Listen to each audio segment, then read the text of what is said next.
Halo sahabat tambang, semangat pagi, salam sehat untuk kita semua.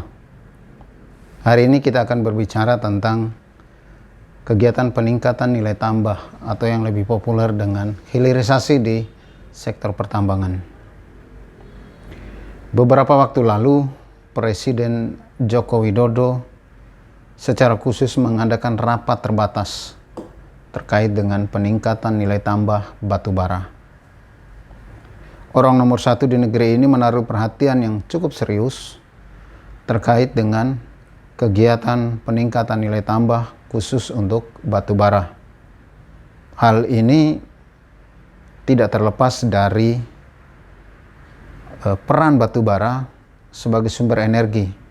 Secara khusus, potensi untuk mengolah batu bara ini menjadi DME, dimethyl ether, yang nanti akan bisa mensubstitusi LPG.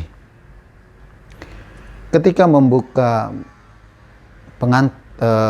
ratas tersebut, Presiden mengatakan bahwa kita ini sudah lama mengekspor batu bara dalam jumlah besar. Sudah saatnya kita mengakhiri dan mulai melakukan pengolahan dalam negeri. Kalau kita lihat dari komoditi tambang yang ada, harus diakui bahwa peningkatan nilai tambah di batu bara terbilang lamban. Sampai sekarang mungkin yang sudah jalan adalah briket. Itu pun dari sisi pasar masih sangat minim. Sempat booming di beberapa waktu lalu, tapi kemudian redup dan sekarang baru mulai digalakan lagi.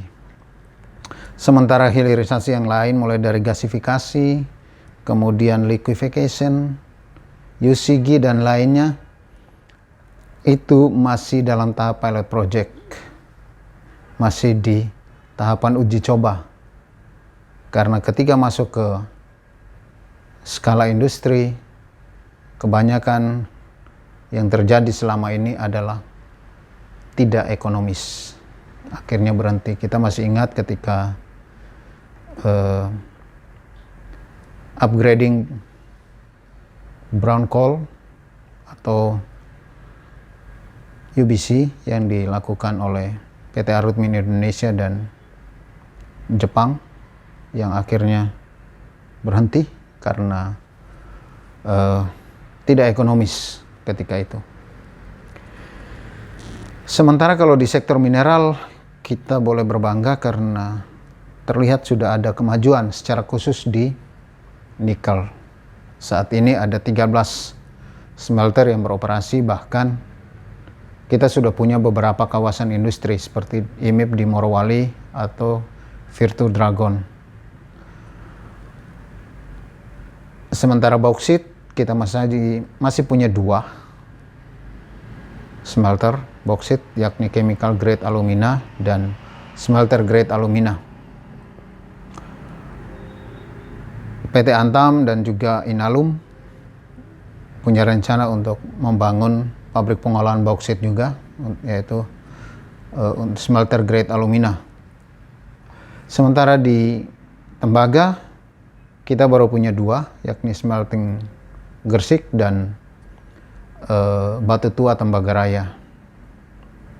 PT Freeport Indonesia dan PT Aman Nusa Tenggara baru akan membangun dengan kemajuan yang masih sangat lamban, terbilang lamban.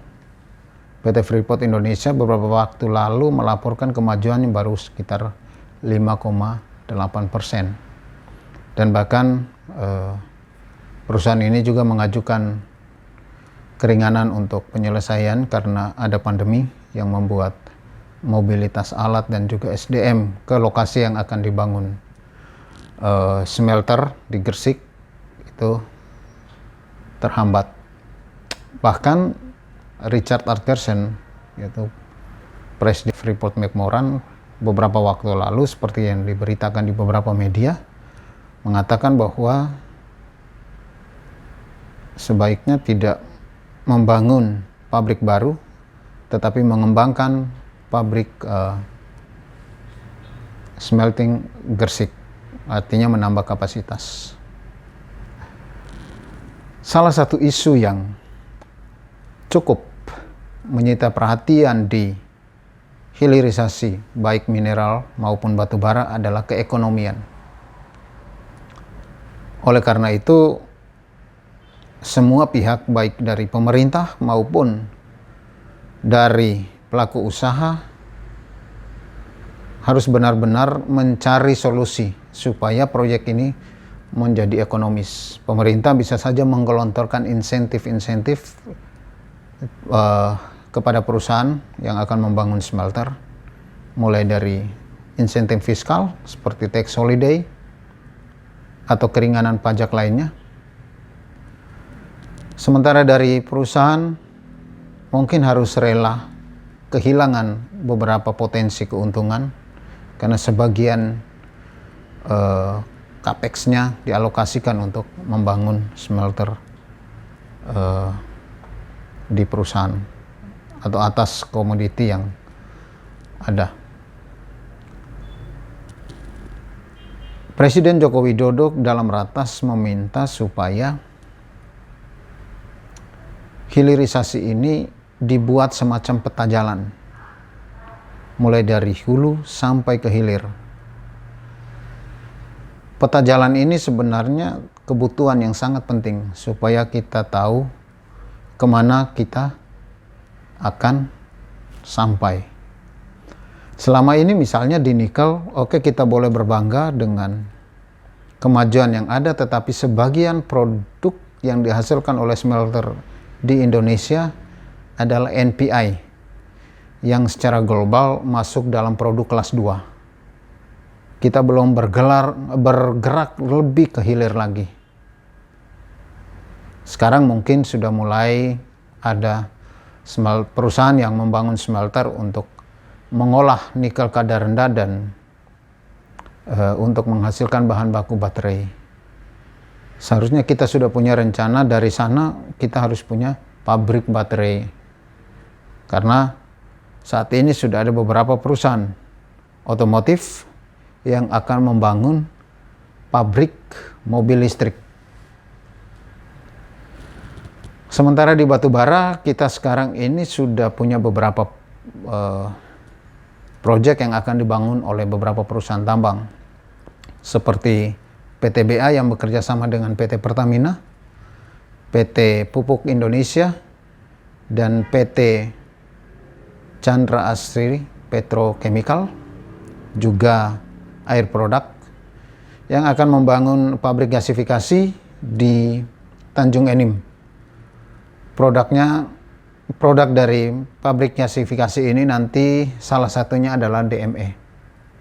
Kemudian PT Kaltim Primavcoal yang akan mengolah batu bara menjadi gasifikasi yang kemudian akan menghasilkan produk akhir metanol. Lalu PT Pesona Khatulistiwa Nusantara yang akan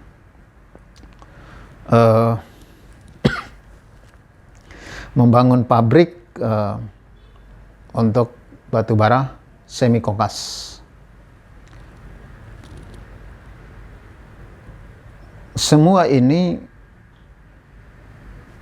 masih dalam tahap rencana dan butuh bantuan pemerintah dan juga stakeholder di pertambangan supaya rencana ini bisa terwujud. Oleh karena itu ya, peta jalan menjadi sangat penting. Kita tidak bisa lagi hanya sekedar berinisiatif untuk membangun smelter. Tetapi kita harus punya peta jalan, roadmap, supaya kita tahu kemana atau produk akhir apa yang akan dihasilkan pada akhirnya. Oleh karena itu, ya, kami berpikir smelter atau hilirisasi ini jangan hanya menjadi atau menghasilkan produk-produk produk-produk antara, tapi harus bergerak lebih ke hilir. Apalagi Undang-Undang Nomor 3 tahun 2020 itu membagi tugas dan tanggung jawab ini. Untuk smelter yang integrasi dengan IUP masih akan dibawa tanggung jawab Kementerian SDM, dalam hal ini Ditjen Minerba. Sementara yang smelter yang berdiri sendiri akan menjadi tanggung jawab Kementerian Perindustrian. Kolaborasi antara Kementerian SDM dan Kementerian Perindustrian juga kementerian lain menjadi sangat penting untuk bisa mewujudkan hilirisasi di sektor pertambangan ini. Karena dengan potensi dan kekayaan sumber daya tambang yang kita miliki, baik di nikel, bauksit, tembaga, maupun batu bara, Indonesia ke depan bisa menjadi pemain penting dalam industri berbasis pertambangan.